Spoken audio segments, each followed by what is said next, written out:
An b'aw fo k'aw waleɲuman dɔn, dan tɛ foli min na, ka fɔ k'aw bisimila Baga Bulon kɔnɔna la. Bi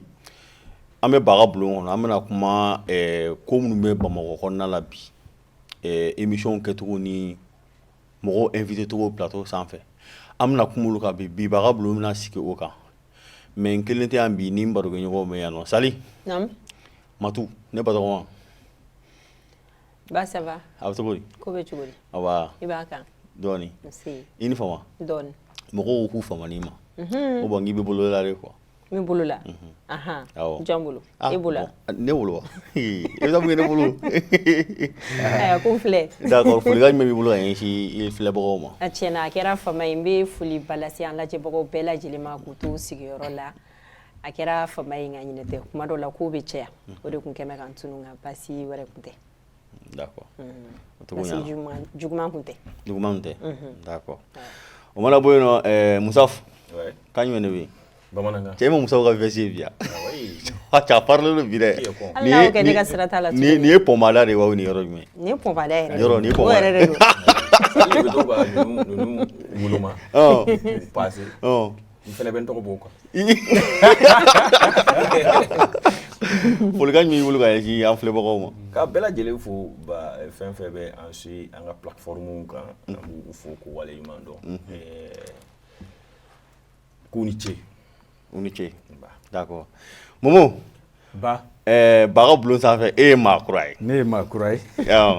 I y'a fɔ cogo min na nin ye ne siɲɛ fɔlɔ ye Baga Bulon sanfɛ.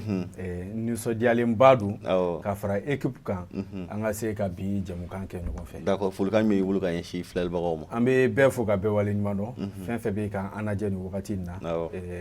Hakili la u nimisi wasalen bɛ bɔ bi ni Ala ma baasi kɛ. Ok. An tɛna nin ko in bila daakɛrɛ da la sabula ko bɛ cogo min na bi an yɛrɛ bɛɛ b'a dɔn. An ka réseaux sociaux sanfɛlaw falen don bi i bɛ taa sɔrɔ mɔgɔw bɛ invité ka taa plateau kan. Souvent kuma dɔw bɛ taa balo la ou bien question dɔw bɛ taa poser u kunna. Bon a ko bɛ kɛ kuma a ko bɛ tila ka kɛ polémique ye kɔfɛ ou bien a ko bɛ tila ka kɛ agressivité ni kow ye. Bon nin ko in yɛrɛ la n'a fɔra k'e ka kuma e bɛ se ka mun de sɔrɔ ka fɔ a ko in yɛrɛ la bezi ɲini de don wa ou bien réalité de don?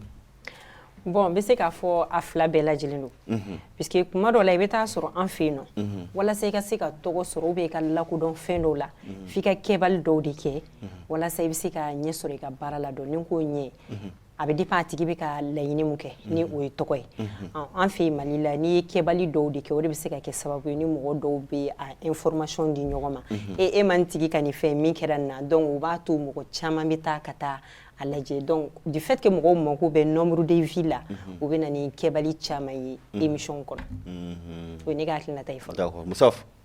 munna mɔgɔw bɛ taa bali question na plateau sanfɛ n'u bɛ émission na fo a bila ka kɛ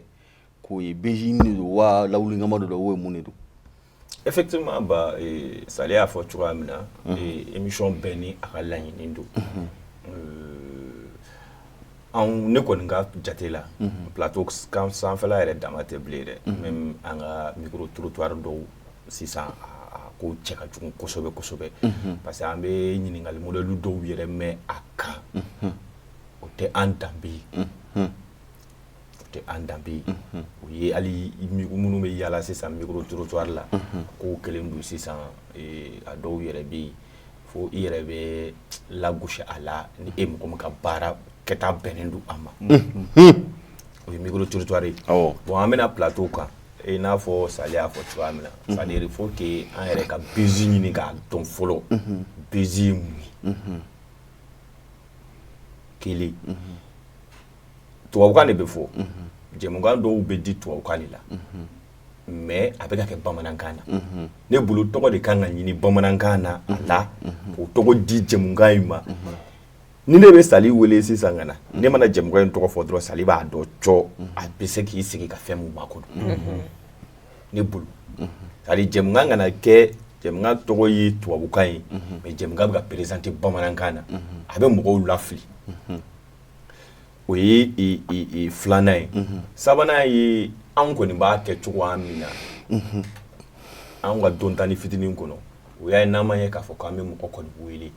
an tɛna question surprise foyi di i ma mun bɛ se ka lagosi se i ma an bɛ question préparer ensemble car ça an kɔni b'a fɛ ka nin question in de poser i kun i bɛ ɲinɛ question dɔw yɛrɛ kɔ qui est important invité yɛrɛ b'o f'i ye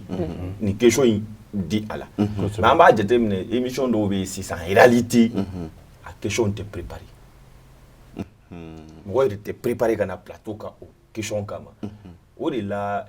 sisan an bɛ ka baga bulon kɛ an b'a dɔn an ka jɛmukan taabolo ye mun ye a contexte ye mun ye 10 minutes t'a la o parce que bɛɛ b'a dɔn i kan ka taa fan min fɛ mais ni e y'an to nin baga bulon kɔnɔ sisan ka sira fara ka taga yɔrɔ wɛrɛ kɔnɔna la ka se Sali ma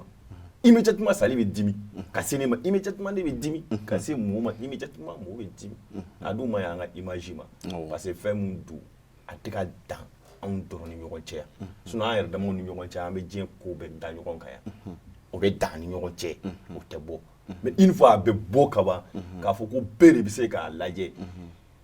c'est à dire i b'a sɔrɔ mɔgɔ dɔw bɛ yen u ka idole yɛrɛ ale fana bɛ k'i yɛrɛ faga pour que a ka kɛ Sali de Mali de don mais o bɛ taa ko dɔ mɛn Sali kan directement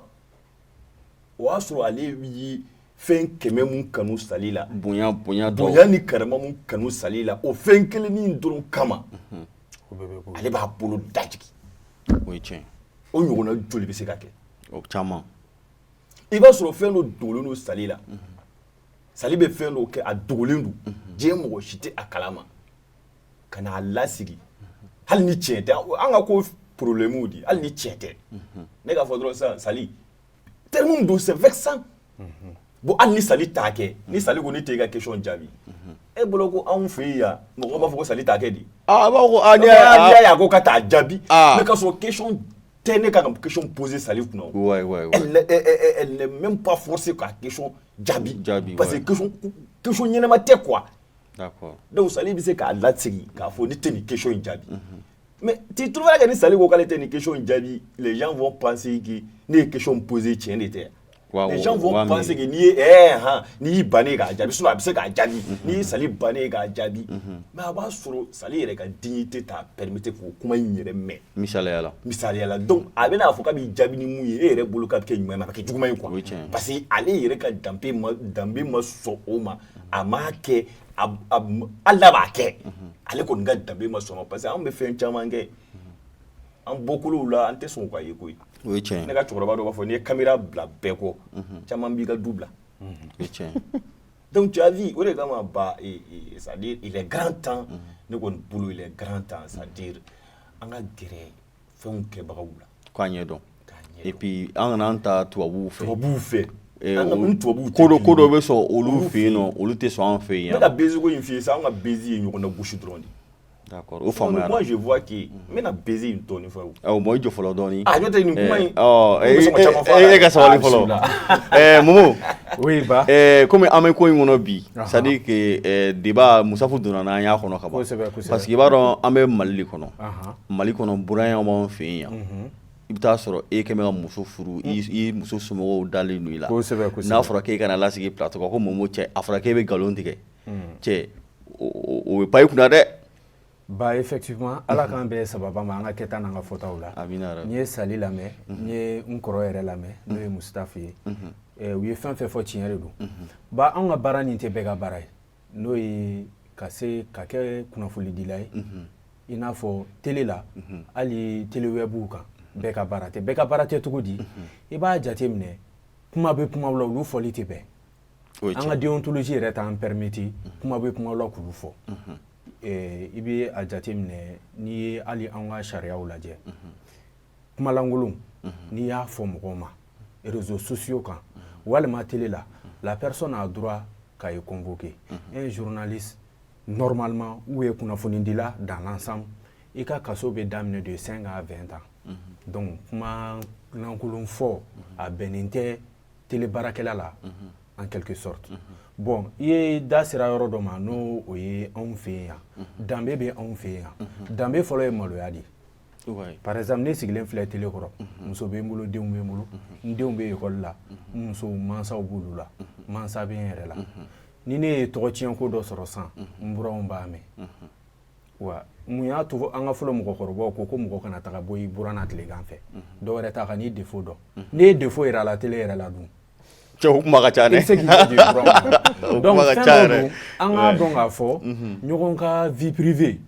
k'a dévoiler togo sugu dɔ la débat kɔnɔna na anw fɛ yen a tɛ bɛn ko sɛbɛlama tɛ wa n kɔrɔ da tura kuma dɔ la kalan ni kodɔn tɛ kelen hadamaden i bɛ fɛn dɔ kalan mais expérience t'a i la maakɔrɔ minnu bilar'i ɲɛ o la i b'a jateminɛ anw fɛ yen u b'a fɔ ko mɔgɔ bɛ kɔrɔya n'i fa ye i bɛ kɔrɔya n'i ba ye nka i kɔrɔ i tɛ kɔrɔya n'o ye fo ka diɲɛ wuli o tɛ dɔwɛrɛ mɔgɔ min mɛnna fɛn min na n'i ye u b'o dɔn ka tɛmɛ i kan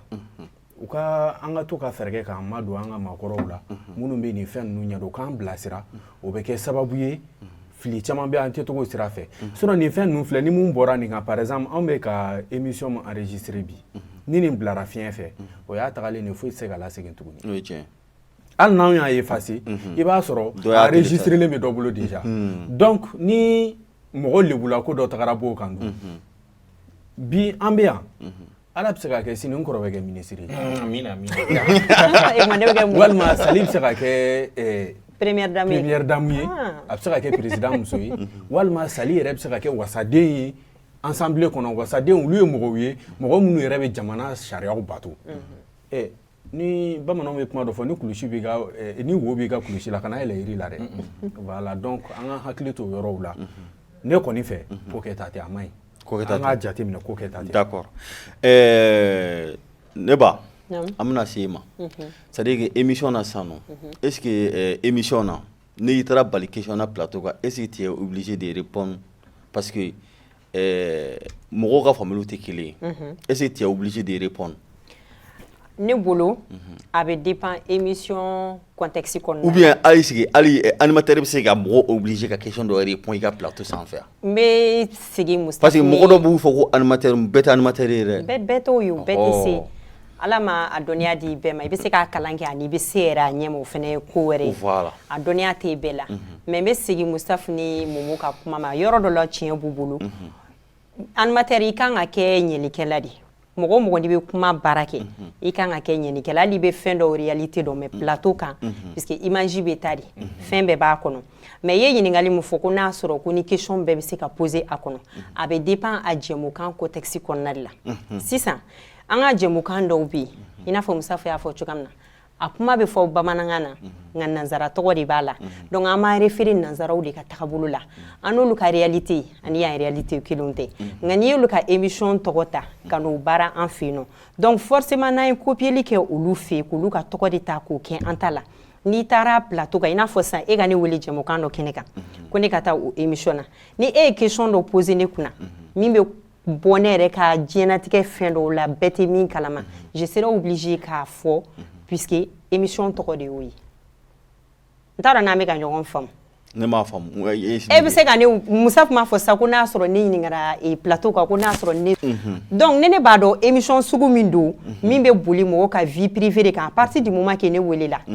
donc ne tagara a kan à partir du moment que ne b'a dɔn question bɛ porter nin fɛn sugu de kan parce que ne ko n'i taara bala la n bɛna ale sisan n bɛna ale o fana kɔfɛ n'i taara plateau sugu kan i kan ka sigi n'a ye k'a fɔ ko question bizarre dɔw bɛ yen u bɛna poser i kunna donc n'i taara ce qui veut dire que i pɛrɛlen don k'a fɔ mais sisan n'a balila fana fɛn fila de don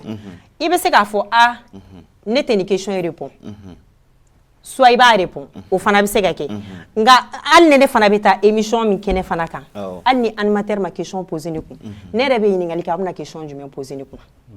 c'est normal o fana ne ka droit de ye i fana tɛ se ka t'i sigi plateau kan ka sɔrɔ i ma ɲininkali kɛ fɛn dɔ la donc ni animateur y'a ban sisan k'a tɛ nin question foyi ye donc i fana b'a yira la n'a ye question dɔw poser n kunna n ma sigi ni min ye ni min bɔra a la o y'a ka ko ye ni ne ye d'accord o kɔni o ye ne ka hakilinata ye soit i bɛ taa soit dɔgɔyama bɛ bɔ a la mais sisan ne bɛ fɛ k'i hakilinata dɔn c'est à dire que mɔgɔ minnu bɛ micro trottoir kɛ i n'a fɔ par exemple dajuguya tɛ dɛ mais k'a fɔ ko ne ko cɛ fasugu jumɛn de ka di e ye de position fasugu jumɛn de ka di e ye de jamujan est ce que olu yɛrɛ est ce que c'est normal a dɔw ka kɛ yɛrɛ parce que a dɔw bɛ kɛ mun de kama kosɛbɛ ko fɛngɛ la ne yɛrɛ kɔni bolo an bɛ ka influencer mɔgɔ dɔw de fɛ sinon an ka tagabolo yɛrɛ la an ka jamana yɛrɛ kɔnɔ diinɛ ko t'o la foyi mais o y'an ka jamana tagabolo tiɲɛni yɛrɛ la a question dɔw bɛ yen nɔ souvent a bɛ ne yɛrɛ bɔ cogoya la quoi a bɛ kuma sulu don ne yɛrɛ bolo o ye ne ka faamuyali d'accord question dɔw bɛ yen nɔ a poseli sugu ma ɲi quoi a bɛ dépend jamana na fɛn dɔw bɛnnen don jamana dɔw la ka tɛmɛ dɔ fana na parce que u bɛ ka to ɲini k'a fɔ k'an bɛ Mali de kɔnɔ voilà an bɛ Mali de kɔnɔ donc n'i ma i bɛ baara min kɛ i n'a fɔ Musafu ni Momo y'a fɔ cogoya min na i bɛ a yɔrɔ réalité de jateminɛ k'a lajɛ n bɛna ni émission min kɛ est ce que a nafa bɛna se nin mɔgɔw ma wa kɔlɔlɔ jumɛn de b'a la ne ni émission sugu kɛ donc i b'olu bɛɛ de jateminɛ fɔlɔ avant que i k'i lancer puisque kuma baarakɛla filɛ nin olu kan ka mara de kɛ hakɛto bɛ kuma na n'i ma se kuma fɔcogo la olu kan ka mara de kɛ n t'a dɔn n bɛ se ka fɔ cogoya ɲuman min na mais olu kan ka ɲɛli de kɛ mais kuma dɔw bɛ yen n'i y'o fɔ sisan i n'a fɔ denmisɛnninw fana de b'an lajɛ olu fana bɛ se ka influencer fɛn dɔw la olu b'a fɔ a ni nin kɛ nin tɛ kojugu ye donc olu fana b'o waleya cɛjugu kelen kɛ o ye ne ka hakilinata ye ok d'accord o faamuyala an bɛ hakililajigi kɛ k'a fɔ ko an bɛ baga bulon de sanfɛ bi an bɛ ka kuma émission minnu bɛ tiɲɛni don an ka éducation yɛrɛ kɔnɔna la Mali kɔnɔna la et puis mun bɛ mɔgɔw ka vie personnelle exposée c'est à dire k'a sɔrɔ a man d'u ye a ma jɛn n'u ye donc Musafu minnu ye fan fɛ i bɔra ka Sali ka kuma lamɛn sisan c'est à dire que est ce que émission dɔw bɛ préparer yan'u ka kɛ wa bon ici n bɛ Sali fɔ a hakilina la et puis je vois très bien que an bɛɛ bɛ hakilina kelen na Sali bɛ ka a fɔ ni baara sariya ye ale bolo o de y'a sariya ye ale yɛrɛ bɛ mɔgɔw invité a b'a dɔn nin de y'a sariya ye n'est-ce pas mais an ka jɛmukan dɔw bɛ yen n'i y'olu ye i b'olu bɔ i ka sariya in kɔnɔ quoi c'est à dire depuis a bɛ sigi ni e y'a lajɛ sani e ka maloya ni invité yɛrɛ i bɛ maloya ni yɛrɛ de parce que e de b'a baara ɲɔgɔnna kɛ toi tu sens directement k'a fɔ nin tɛ e ka baara sariya yɛrɛ kɔnɔ donc ni mɔgɔ tɛ i ka baara sariya kɔnɔ a mana fɛn o fɛn kɛ e bolo o tɛ sariya kɔnɔ a diyara mɔgɔw ye a ma diya mɔgɔw ye sinon an filɛ nin ka nin fɔ c'est vrai mɔgɔ dɔw bɛ yen n'i b'u invité bɛɛ b'a dɔn k'a fɔ denw ni musow b'u bolo mais i b'a sɔrɔ u denw tɛ denw ye k'a fɔ den minnu parce que an ba ye tɔgɔtigi ou bien an fa ye tɔgɔtigi u yiralen don i b'a sɔrɔ u tigiw b'a fɔ non ne t'a fɛ k'a ɲininka n ka denko la an b'o mɔgɔw dɔn Mali Bamakɔ yan yɛrɛ k'a fɔ mɔgɔ baw don mɔgɔw b'u yɛrɛ ɲininka est-ce que denw b'u bolo mais pourtant les gens savent que denw b'u bolo mais u denw tɛ k'u yɛrɛ bila n'u mansaw ye mansaw de sari olu tɛ sari ye b'u ka vie gagner a ɲɛ ma sinon Sali y'a fɔ cogoya min na c'est pratiquement o dɔrɔn de don c'est-à-dire n'i y'an bɛ ka kuma kan dɔrɔn a bɛ ka tiɲɛ de ni émission préparée len don o tɛ fili o Sali y'a fɔ cogoya min na a ka di mɔgɔ dɔw ye question dɔw ka poser i kunna o i yɛrɛ bɛ se ka fɔ a ye nin poser ne kunna o et puis i b'a jaabi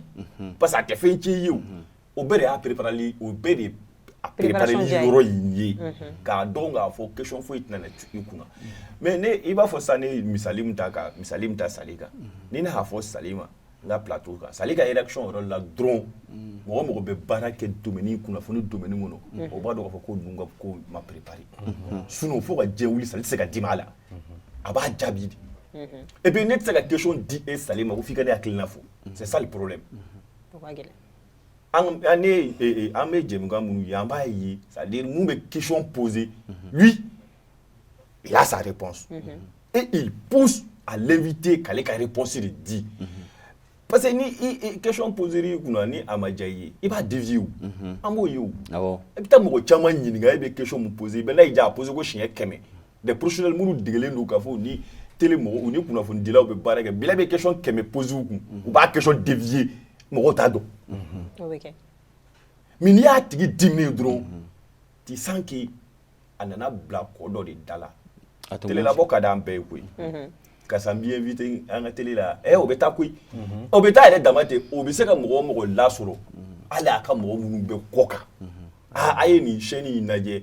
n ye invité nin na n kan ka bɔ a la donc ni question dɔw taara poser i kunna o de man tun b'a fɛ ka bezi yɔrɔnin dɔ fɔ ni ba ko an fɛ c'est à dire il faut reconnaître que an ma bezi in faamu bezi ye jumɛn bonne question anw bolo yan bezi ma dabɔ ɲuman kama anw yɛrɛ bolo yan pour que bezi ka kɛ f'a ka kɛ i ka parti juguman dɔ de y'i la o société yɛrɛ cogoya parce que malien tɛ mɔgɔ n t'a fɔ ko malien a kuma fɔli man di parce que je suis malien je suis fier d'être malien mais mɔgɔ caman bɛ parmi nous minnu i dogolima yɔrɔ ni yin dɛ i lebu yɔrɔ de b'olu arranger hali n'i y'i yɛrɛ faga o de la an ka bezi kelen don dogoma yɔrɔninw ye sinon an y'a ye k'a fɔ an ye bezi ye minnu na dɔw bɛ bɔ k'a fɔ sida bɛ na u bɛ publier Bezi kun ye k'i labɔ de dɔrɔn k'i tɔgɔ bɔ i tɔgɔ ka bɔ dɔrɔn mais o dun n'an ka émission ninnu fana bɛ taa dɔɔnin mais o de don anw ta tɛ ɲuman de ye o e bɛ émission dɔ kɛ Mali bara i bɛ taa an ka mɔgɔ dɔw f'u dabali bɛ ban parce que u yɛrɛ b'a jira k'a fɔ tiɲɛ yɛrɛ la i ka émission in a ka ɲi parce que a émission bɛ jumɛn kan a bɛ an yɛrɛ kunnafoni dilaw kan a bɛ diya u ye parce que anw bɛ mɔgɔw invité de mɔgɔw b'u ta fɔ anw yɛrɛ t'a dɔn an bɛna an ta fɔ yɔrɔ min na donc n'anw ye plateau sɔrɔ pour que an m'an ta fɔ o bɛ diya anw yɛrɛ ye o n'est-ce pas i bɛ don jɔn ka vie privée kɔnɔ mɔgɔ si émission bɛ lajɛ mɔgɔw b'a apprécier parce que i b'a sɔrɔ a tigi ka baara don mais ɲinan kelen don a ko wagati min na a bɛ bɔ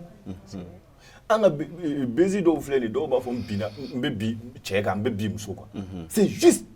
pour que o b'a sɔrɔ mɔgɔw ɲinana e kɔ mɔgɔ hakili ka jigin i la tu es artiste tu es star mɔgɔw ɲinalen don i kɔ donc directement i bɛ se ka kɛ à la une ye ten mun mana a connecté dɔrɔn i bɛ Sali tɔgɔ mɛn hee ja Sali ye nin de kɛ k'a sɔrɔ au fond c'est même pas vrai Bezi y'o di d'accord o faamuyara ka Bezi kɛ de ko fo lebu dɔ bɛ mɔgɔ dɔ la n k'o lebu ɲini ne taara an bɛ émission cadre de kɔnɔ ne bɔra émission cadre kɔnɔ ne animateur ne bɔra émission cadre kɔnɔ invité bɔra émission cadre kɔnɔ kɛlɛma yɔrɔ bɛ min kɛlɛ t'a la tiɲɛ la kɛlɛ t'o la kɛlɛ t'o la o dɔw bɛ i ka sira bila parce que a nana émission cadre de kɔnɔ donc ni i bɔra i sira fara ka bɔ émission cadre kɔnɔ ka taa ale fɛnɛ ka vie privée la ale fɛnɛ ale fana bɔra émission kɔnɔ un de don donc ne kɔni bolo ba c'est à dire nin fɛn in c'est vrai et puis fo an ka organe k'a lajɛ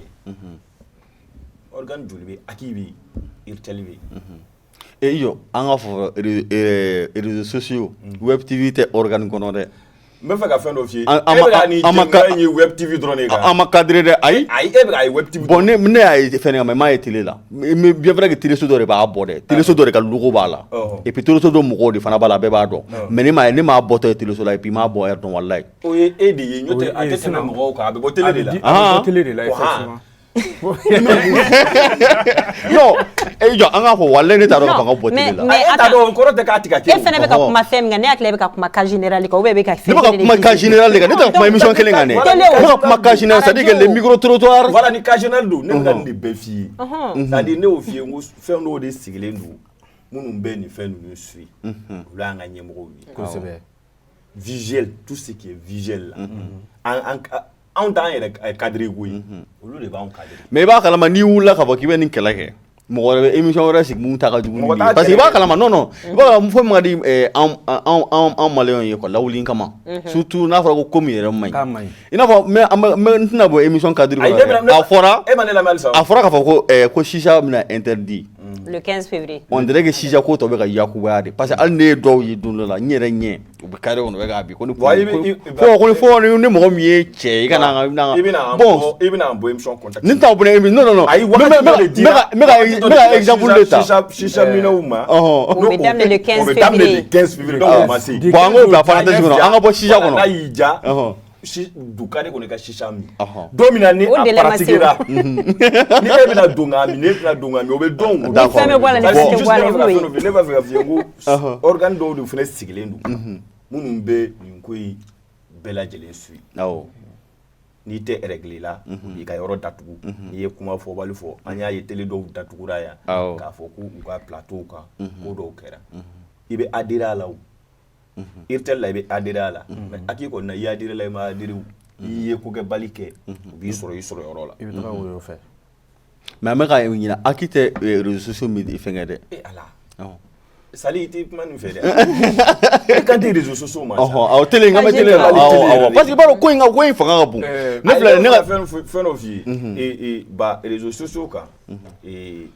ani télé kan nin bɛɛ lajɛlen ye kelen ye ni ko a bɛɛ lajɛlen ye kelen ye a bɛɛ ye jabaranin de ye minnu de b'a kɔnɔ olu de b'a dɔn k'a fɔ nin ye télé web ye olu de b'a dɔn k'a fɔ nin tɛ télé web ye télé in bɛ bɔ mais i bɛ mɔgɔ 100 ɲininka bɛɛ b'a fɔ i bɛ baara kɛ téléso de la mɔgɔ si t'a fɔ k'i bɛ télé web kan hali minnu bɛ télé web kan bɛɛ b'a fɔ i bɛ baara kɛ téléso de la donc an bɛ to téléso in cadre de kɔnɔ i bɛ sɔn o ma d'accord kelen filanan ye jumɛn ye hali yan parce que peut-être que n bɛ se k'a fɔ an bɛ ɲɔgɔn dɛmɛ baara la dɔɔni k'an ka baaraw yira ɲɔgɔn na an t'o mun hali n'a man di ye an kɔni b'a fiyɛ nin bɔ a la nin bɛ mankan culture la nin fara a la hali n'o man di ye et puis an b'a dɔn k'a fɔ ça c'est o ye anw yɛrɛ damaw ye yan an b'o kɛ bon émission dɔw fana bɛ yen ne bolo olu bɛ émission bɛ sɛbɛn k'a contexte sɛbɛn a fɛn o synopsis a bɛ nafa min don hali société kɔnɔ nin bɛɛ lajɛlen bɛ sɛbɛn n'a y'a tila a bɛ taa déposer fan dɔ kɔni fɛ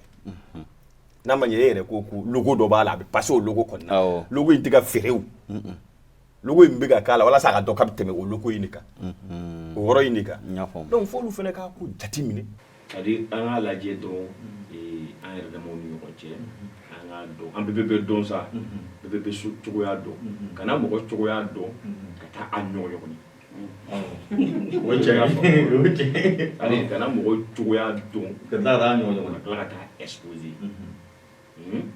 c'est-à-dire ne kɔni bolo ba ni komɔlɛli ninnu hali n'i ka sɔrɔ bezi don komi an bɛɛ yɛrɛ ko sisan bezi bɛɛ ko bezi hali ni bezi don anw de ka yan bezi tɛ bezi wɛrɛ kɛ o ka fisa i k'a fɔ mɔgɔ ma i bɛ gulɔ min ou bien i bɛ sonyɛni kɛ ou bien i bɛ fɛn wɛrɛ kɛ c'est à dire fɛn dɔ ɲini dɔrɔn i k'o fɔ o ka fisa ni fɛn jugumanbaw ye fɛn minnu n'a bɛ mɔgɔ nege bɔ mɔgɔ la yan quoi ne kɔni hakilina y'o ye c'est à dire hali n'i ma ye i b'a question piégée question piégée lenw bɛ yen awɔ question piégée bɛ ka ko dɔ dɔn mais ninnu tɛ quoi an b'an ka radio dɔw b'a émission kɛ u bɛ i dɔnbaga dɔ yɛrɛ wele ka sɔrɔ o tigi t'a kalama k'o tigi ɲininka i ka vie la ou bien k'o tigi ka ko dɔ ɲininkali kɛ e la i k'o fɔ olu bɛɛ ye question piégée lenw ye o juguman tɛna na fɔ o kɔnɔna la o mais ne yɛrɛ kɔni kelen kelen ne ne sigi plateau sanfɛ ka na e ɲininka nin kuma ninnu na i mago bɛ jaabi min na i ye den dɔ sɔrɔ kɛnɛ ma dɛ a bɛ taa i mago bɛ jaabi min na ne b'o d'i ma donc Momo kuma la nin fɛn in na ladilikan jumɛn b'i bolo ka ɲɛsin mɔgɔw ma mɔgɔw minnu bɛ ka don nin baara ninnu na ne ka ladilikan ye u ka dɔn dɔrɔn u kana kɛ fiɲɛ ye mɔgɔw ka vie la u kana kɛ sababu ye ka mankutu tiɲɛ lase mɔgɔw ma u kana kɛ sababu ye surtout ka adamadenw na gosi ne bɛ se k'o ladilikan di anw yɛrɛ fɛnɛ n bɛ kuma ni an filɛbagaw fɛnɛ ani ni anw yɛrɛ n tɛ n yɛrɛ bɔ a la maliyɛn k'a dɔn ko adamaden ka di ka sɔrɔ a sogo tɛ o ye mun ye mɔgɔw ka côté négatif ka di maliyɛn toro i n'a fɔ n kɔrɔ y'i da tu kuma la cogo min i bɛ ɲuman 100 kɛ a tɛ dɔn k'i bɛ exister yɛrɛ mais n'i ka kolon kelen bɔra a bɛ yala fan bɛɛ bon i b'o fɛnɛ ye anw dɔrɔn de fɛ yan i b'o ye anw de fɛ yan kosɛbɛ an fɛnɛ bɛ lamɔ n'o ye ko i bɛ si ka musokɔrɔnin bamu kuma min ma don ne kunna o ye ko mais ko n'i y'o fɔ ko de bɛ to o kɔnɔ o mana to musokɔrɔnin min kɔnɔ o tɛ musokɔrɔnin ye dɛ non mais c'est vrai donc u b'a lamu n'o yɛrɛ ye quoi k'a fɔ ko mɔgɔ k'a si kɛ ka ɲuman k'i ka n'o dɔn mais n'a ye juguman kelen k'i la o kana bɔ i b'o to i kɔnɔ vraiment an k'a dɔn k'a fɔ an ka baara nin ye baara ye anw bɛ mɔgɔw sankɔrɔta de an bɛ mɔgɔw bɔ dibi la k'u bila yelen na mais du côté positif nin ye nin dɔrɔn ye n ko mɔgɔ dɔw bɛ jɛmukan sigi ka jamana yɛrɛ lagosi ka jamana ɲɛmɔgɔ lagosi i ka balatigɛ dɛ ne b'o faamu koyi an ka artistes kan ka dɛmɛ de anw artistes ayiwa o ye politikikɛlaw ye parce que i bɛ t'a sɔrɔ politicien dɔ bɛ dɔ sara o bɛ taa ka t'i sigi parce que i bɛ t'a sɔrɔ mara min sɔrɔ politiki orange olu bɛ faamu o la yɛrɛ o lamɛnbagaw olu lamɛn e k'an ka dɔnkilidalaw lajɛ i k'an ka catiribɔlabaw lajɛ bani u hinɛ b'i minɛ u hinɛ b'i minɛ effectivement n'i y'u bila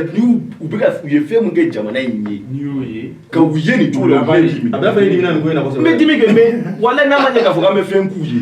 an fɛnɛ sew de an b'u labɔ de i ye koba mais ka émission sigi ta émission yɛrɛ taabolo kɛ n b'i le mɔgɔ minnu yɛrɛ lagosili ka kɔrɔ et puis vie anw bolo artiste ka vie an bɛ kɛlɛ de kɛ k'a fɔ artiste tɛ gulɔ min hali n'i tɛ gulɔ bɛ artiste vie la i bɛ gulɔ min donc tiɲɛ wa nkalon e ye artiste jumɛn ko mali an b'a fɔ ko n bɛ gulɔ min an b'a fɔ bɛɛ ma hali n'i yɛrɛ fa a bɛ fɔ i ye gulɔ min an bɛ artiste i b'a min ta mais an b'an ka dɔnkilidalabaw ye seli heure u b'u ka concert jɔ ka taa seli mais bilayi dɔw b'a fɔ k'u bɛ gulɔ min o ye tiɲɛ parce que u m'a ye dɛ u m'a ye u hinɛ de bɛ anw na an ka k'u dɛmɛ de an man kan tɛ ka k'u lasigi plateau sanfɛ mɔgɔ minnu b'u k'u débrouiller bɛɛ bɛ Mali ko dɔn mɔgɔ minnu kɛlen don matériel ye o mɔgɔ wɛrɛw de b'u exploiter k'u nafa dun olu bɛ mɔgɔ damadamani minnu dɔn minnu fana donnen don olu jukɔrɔ n'a nana olu fana lagosi ka b'olu tigiw bolo tuguni cɛ bɔra cogo non c'est pas intéressant ça dire mɔgɔ ne bolo ni bɛ jɛmukan kɛ a kɛ mɔgɔ fasuguya bɛɛ bɛ c'est à dire kana kɛ mɔgɔw minnu tɔnni e ka mɔgɔ wɛrɛ ɲini bɛ yen mun bɛ kɛ to ka i b'a wele mun k'i la o mɔgɔ wɛrɛ ɲini mun tɛ catiriden mun tɛ dɔnkilidala ye mun tɛ foyi ye journaliste tɛ foyi tɛ mɔgɔ ta ka na lasegin a place la walima i bɛ gulɔmi walima i bɛ dɔrɔgu ta n'o bɛ gulɔmi n'o tɛ gulɔmi e b'o dɔn i ka plateau mais mɔgɔ minnu dɔnnen don ka ban k'a fɔ mɔgɔ minnu dɔnnen don ka ban fo an bɛ ka u ɲini de k'u dayɛlɛ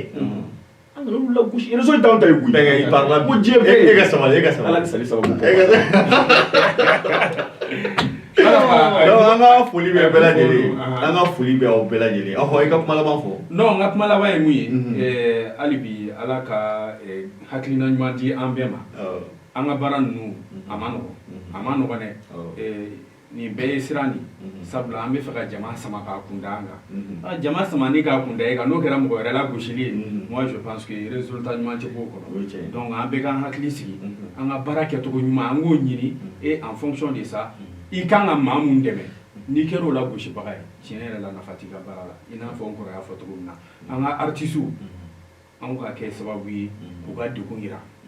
mais an kana kɛ sababu ye k'u ka lebu yira degun ni lebu tɛ kelen dɛ i n'a fɔ nin ko n'i y'an ka artistes kɔrɔw lajɛ degun b'u kan mais lebu b'u la mais an ka lebu fana bɔ voilà kuma banna ne ba sisan teliya la mɔgɔ b'i bolo ka fo komi kanuba b'i la dɛ kanubagaw caman bɛ na n'i ko k'i bɛ dɔ ta ka dɔ to o fana bɛ k'a damana problème ye donc b'u bɛɛ fo n ka di min ye o n man di min ye ani jɛmukan yɛrɛ kɔnɔna na mɔgɔ fɛn fɛn n'o b'a la i bɛ n ka foli fɔ musokɔrɔba ye ko tigɛlɛnna jara o la dɛ ba yanni ka pan kunna n t'a dogo ne yɛrɛ ye narena de ye bezi créelen don jinɛko fɛnɛ la n b'a dɔn an bɛna sigi an bɛn'o kɛnɛ sigi mɔgɔ an bɛn'o kɛnɛ sigi an b'o bila an bɛ émission wɛrɛ de an b'o da sigi donc Musa mɔgɔ yoro ka fo u bɛ y'a kɛ to Sali y'a fɔ cogo min na n'i ko ko i b'i den bɛɛ fo i laban i bɛ jugu bɔ i yɛrɛ la ka bɛɛ fo ka bɛɛ wale ɲuman dɔn et puis ka a yira filɛlikɛlaw la ba k'a fɔ anw t'a bɛɛ dɔn dɛ anw bɛ ka hakilina de fɔ nka an kɔni fana bɛ baara in kɔnɔ depuis an ka dɔgɔ kosɛbɛ fo nin wagati in na depuis 1900 wagati ninnu voilà anw ye début anw tɛ début mɔgɔw ye ka bɔ la min aw b'a la mais anw de ye kura ye anw bɛ k'an sen da aw sen da n'aw kan nka k'aw gɛlɛya kana sira di jɛgɛ to an bɛ ka sira jɛgɛ o ayi aw yɛrɛ bɛ ka sira jɛgɛ aw ta in to tan minnu bɛ ka nin kɛ olu de kɔrɔ olu tɛ ka nin kɛ t'an banna aw ta in to tan an bɛna t'o ɲɛbɔ polisi kɔnɔ k'a yira la k'a fɔ k'an mago b'a ka commentaire la nin fɛnɛ parce que ni jɛmukan in ka bon kosɛbɛ et puis an bɛna ye don n'a nataw la an bɛna an ka an baarakɛɲɔgɔn kɔrɔbaw ɲini ka na plateau in sanfɛ ani olu fana ka jɛ ka baro kɛ nin kan a kɔrɔbalenw ko fitininw ko an b'u bɛɛ ɲini an bɛna baro kɛ plateau in kan an b'a la an ka artiste dɔw wele ka na an bɛɛ ka na hakilina fɔ nin y'anw hakilina de mais nin ye jɛmukan dayɛlɛlen de parce que nin ko in tɛ se ka bila tan tɔ anw se ye mun ye an kɔni b'a kɛlɛ de kɛ hali ni fɛn t'an bolo k'an ka artistes dɛmɛ an bɛ se ka u ka ɲumanni mun ɲini k'u dɛmɛ n'o ye an bɛ kɛlɛ kɛ o de kama ne kɔni ka kuma y'o ye minɛ diminen don dɛ i ka sabali i k'i tigɛ réseau kan donc an ka foli bɛ bɛɛ lajɛlen i n'a fɔ n barokɛɲɔgɔn bɔra k'a fɔ cogo min na n'o ye Salimata Kamara n'o ye ne yɛrɛ ba tɔgɔma ani Musa Jara ani Cheikh Bukadari Magasuba ne yɛrɛ ka cɛ donc an ka foli bɛ bɛɛ lajɛlen an bɛ bɛɛ lajɛlen fo k'a da mɔgɔw tulo k'a fɔ nin ye baga bulon de anw bɛ an sigi ka jamanaw taabolo jateminɛ ka ko an ka baaraw jateminɛ majɛ minnu b'u la k'a essayer k'a expliquer mɔgɔ ɲɛna pour que a bɛ se ka faamu cogo di débat ma sigi mɔgɔ kelen kama an ko ko bɛɛ lajɛlen donc an ka foli bɛ bɛɛ lajɛlen k'a fɔ k'an b'a fɔ o la a k'an bɛn o la diɲɛ wagati wɛrɛ